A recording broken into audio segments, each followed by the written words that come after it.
Hello' friends, Pranjal অসমলৈ বহুত দিনৰ মূৰত সকলোকে স্বাগতম জনাইছোঁ। বহুত দিন ধৰি মই ভিডিঅ' দিয়া নাছিলোঁ, প্ৰায় এবছৰ মানেই নাই দিয়া। মাজতে প্ৰায় 9-10 মাহ মান আগতে এবাৰ দিছিলোঁ এটা, তাৰপিছত মই তেনেকৈ একো ভিডিঅ' দিয়া নাই। মাজতে ময়ো যথেষ্টখিনি ইঞ্জুৰিত ভুগি আছিলোঁ, যথেষ্ট সমস্যা হৈ আছিলে। আৰু লগতে মই আপোনালোকে গম পাইছেই, মই এনেই ভিডিঅ' যধে মধে বনাই নাযাওঁ। যিখিনি বনাওঁ মই যাতে সকলোৰে প্ৰয়োজনত আহক আৰু সকলোৱে যেন তাৰ পৰা কিবা এটা শিকিব পাৰে, বুজিব পাৰে। চ' মই তেনেকৈ বনাইছিলোঁ আৰু বৰ্তমানো যথেষ্টখিনি কমেণ্ট আহি আছে। বহুতো ল'ৰা ছোৱালীয়ে কমেণ্ট কৰি আছে, যিহেতু অসম পুলিচৰ, ফৰেষ্টৰ, জেল ৱাৰ্ডাৰ এইবিলাকৰ যিহেতু এতিয়া এপ্লাই ইতিমধ্যে হৈ গৈছে আৰু সেইকাৰণে বহুতে এতিয়া হয়তো অনুশীলন কৰিছে, বহুতে আৰম্ভ কৰিছে আৰু বহুত এতিয়া নতুনকৈ আহিছে। তেওঁলোকে নেজানে যে কেনেকৈ কৰিব লাগে। চ' তাৰ কাৰণে তেওঁলোকে মোৰ আগৰ ভিডিঅ'বিলাক চাব পাৰে, তাত গোটেইখিনিয়ে দিয়া আছে। যদি আপোনালোকে ভালকৈ গৈ চেনেলত গৈ যদি ভিডিঅ'ছত গৈ চায়, তেনেহ'লে সকলোবিলাক পাই যাব। কেনেকৈ ৰানিং কৰিব লাগে, এক্সাৰচাইজ, লং জাম্পৰ এক্সাৰচাইজ, ৰানিং টাইমিং কেনেকৈ ইম্প্ৰুভ কৰিব পাৰিব, স্পীড কেনেকৈ আহিব, ভাগৰ কেনেকৈ কমাব পাৰিব, সকলোবিলাকেই ভিডিঅ' দিয়া আছে। কিন্তু যথেষ্ট পুৰণি হৈ গ'লে বিচাৰিবলৈ কিছু কঠিন হয়। তাৰ কাৰণে আপোনালোকে চিন্তা কৰিব নালাগে, মই আকৌ এতিয়া ভিডিঅ' বনাই যাম। বহুত দিন ভিডিঅ' দিয়া নাছিলোঁ যিহেতু, সেইকাৰণে মাজতে ভিডিঅ' বনাবলৈ মন নোযোৱা নিচিনাই হৈ গৈছিলে। কিন্তু যিহেতু সকলোৱে কমেণ্ট কৰি আছে, বহুতে ৰিকুৱেষ্টো কৰি আছে, চ' সেইকাৰণে মই আকৌ বনাই যাম ভিডিঅ'। বাকী সকলোৱে ভালকৈ অনুশীলন কৰি থাকক।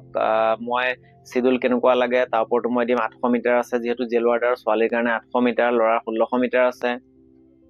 লগতে বাকীখিনি ছোৱালীৰ 1600 মিটাৰ, ল'ৰাৰ 3200 মিটাৰ, তাৰ ওপৰতো মই দি যাম। যিখিনি মই নিজে জানো বা যিখিনি মোৰ অভিজ্ঞতা আছে সেইখিনি চবত মই দি যাম। বাকী আপোনালোকে পুৰণা যিসকল আছে, কোনোবাই যদি আগৰ পৰা মোক চাইছে, তেনেহ'লে নিশ্চয় আপোনালোকে গম পায়।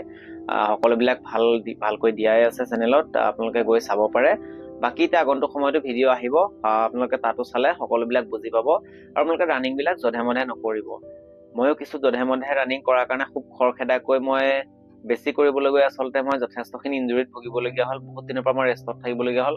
বহুত আপোনালোকে গম পায় যে মই এজন ৰানাৰ হয়, যিহেতু খেলোঁ ৰানিং, আৰু সেইকাৰণে মোৰ কি হ'ল, যধে মধে কিছুমান অনুশীলন কৰাৰ কাৰণে আৰু খুব খৰখেদাকৈ কৰাৰ কাৰণে মোৰ যথেষ্টখিনি ইঞ্জুৰি হৈ গৈছিলে আৰু বহুত দিনৰ পৰাই মই ৰেষ্টত থাকিবলগীয়া হ'ল।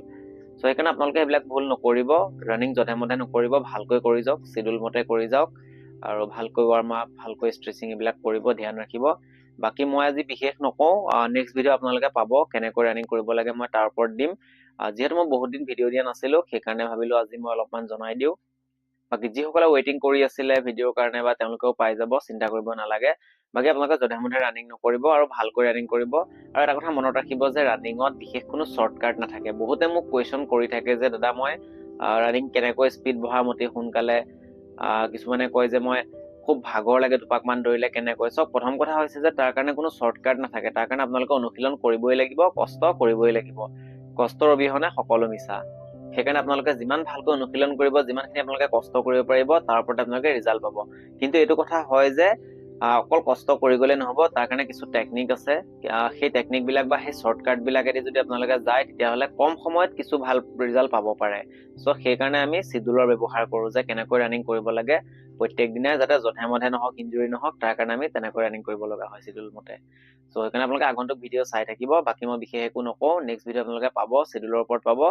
ছোৱালীয়েও পাব, ল'ৰাই পাব, সকলোৱে পাই যাব। বাকী সকলোৱে আপোনালোকে চাই যাব, আৰু যদি কোনোবা নতুনকৈ আহিছে তেনেহ'লে চেনেলটো ছাবস্ক্ৰাইব কৰি ল'ব, তেতিয়া আপোনালোকে পাছৰ ভিডিঅ'বিলাক চাবলৈ পাব।